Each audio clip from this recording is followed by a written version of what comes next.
Renungan Hari Minggu Biasa ke-21 tahun A, Minggu 27 Agustus 2023. Bukan hanya beriman, tetapi harus mengenal siapa yang diimani.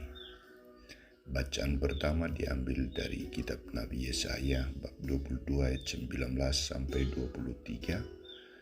Bacaan kedua dari surat Paulus kepada jemaat di Roma bab 11 ayat 33 sampai 36 dan bacaan Injil dari Injil Matius bab 16 ayat 13 sampai 20. Saudara-saudariku terkasih, seorang karyawan pekerja harus mengenal pribadi, karakter, visi dan misi pemimpinnya.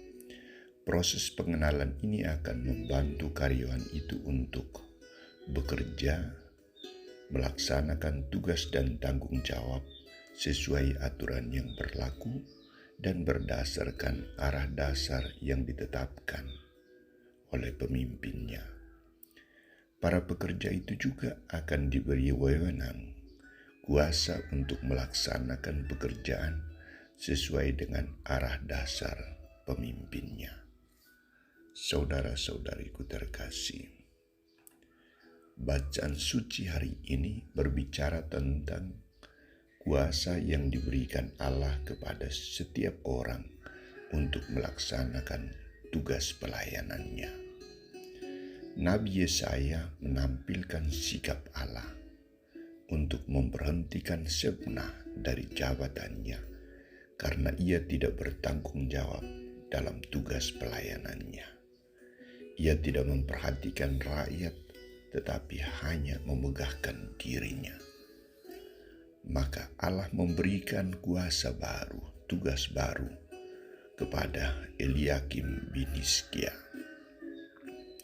Allah mengenakan pakaian kebesaran, ikat pinggang, dan kekuasaan untuk menjadi bapa penduduk Yerusalem dan kaum Yehuda. Dia diberi tanggung jawab memegang kunci kerajaan dan kuasa penuh di bawah raja keturunan Daud. Hanya dialah yang berhak membuka dan menutup pintu.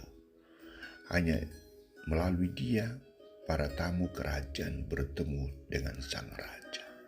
Hanya dialah yang diberi kuasa untuk mengikat dan melepaskan. Kedudukan ini sulit digoyahkan karena Tuhan sendirilah yang berada di pihaknya.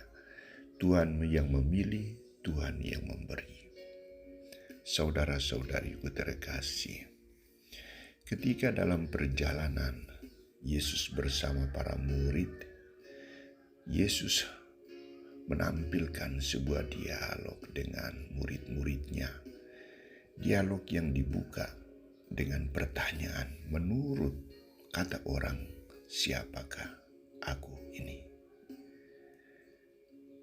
Dan jawaban yang diberikan bermacam-macam. Jawaban yang diberikan, ada yang mengatakan Yeremia, ada yang mengatakan Yohanes, atau seorang nabi. Jawaban ini tidak memuaskan hati Yesus, karena Yesus menilai bahwa mereka belum mengenal Dia. Maka ia bertanya secara khusus kepada para muridnya, menurut kamu siapakah aku ini? Jawaban Simon Petrus, engkau adalah Mesias, putra Allah yang hidup. Jawaban ini mendapat tanggapan dari Yesus berupa ungkapan bahagia dan penyerahan kuasa kepada Petrus. Berbahagialah engkau Simon bin Yunus, sebab bukan manusia yang mengatakan itu kepadamu, melainkan Bapa-Ku yang di surga. Yesus menegaskan bahwa jawaban yang diberikan oleh Petrus bukan jawaban manusia, tetapi jawaban karena kuasa Roh Kudus. Roh Kudus membimbing akal budi Petrus sehingga ia tahu dan mengenal siapakah Yesus. Maka ia memberikan jawaban, engkau adalah Mesias. Hal yang kedua yang ditekankan oleh Yesus adalah penyerahan tugas dan kuasa kepada Petrus. Engkau adalah Petrus, di atas batu karang ini aku akan mendirikan jemaatku, dan alam maut tidak akan menguasainya. Kepadamu akan kuberikan kunci kerajaan surga.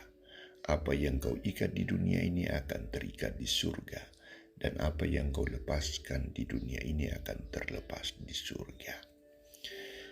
Petrus ditugaskan untuk melanjutkan tugas Yesus Kristus.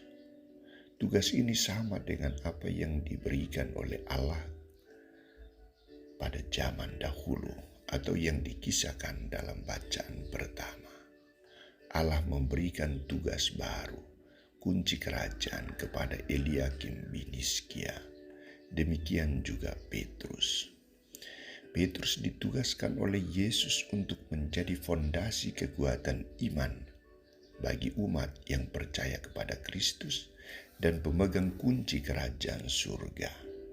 Tugas ini dilaksanakan oleh Petrus untuk membuka kerajaan surga dan menutup kerajaan surga.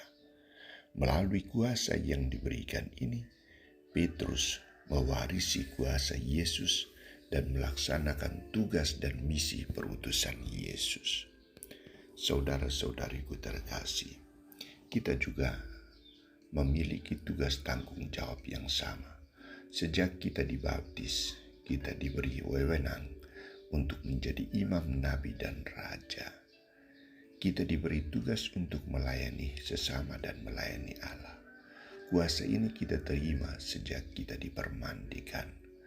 Kuasa ini kita terima ketika kita mendapat jabatan baru, tugas pelayanan baru.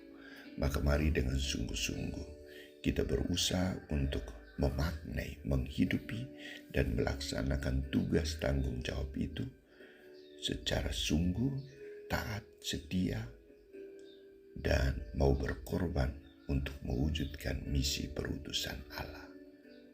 Semoga kita mampu. Tuhan memberkatimu. Amin.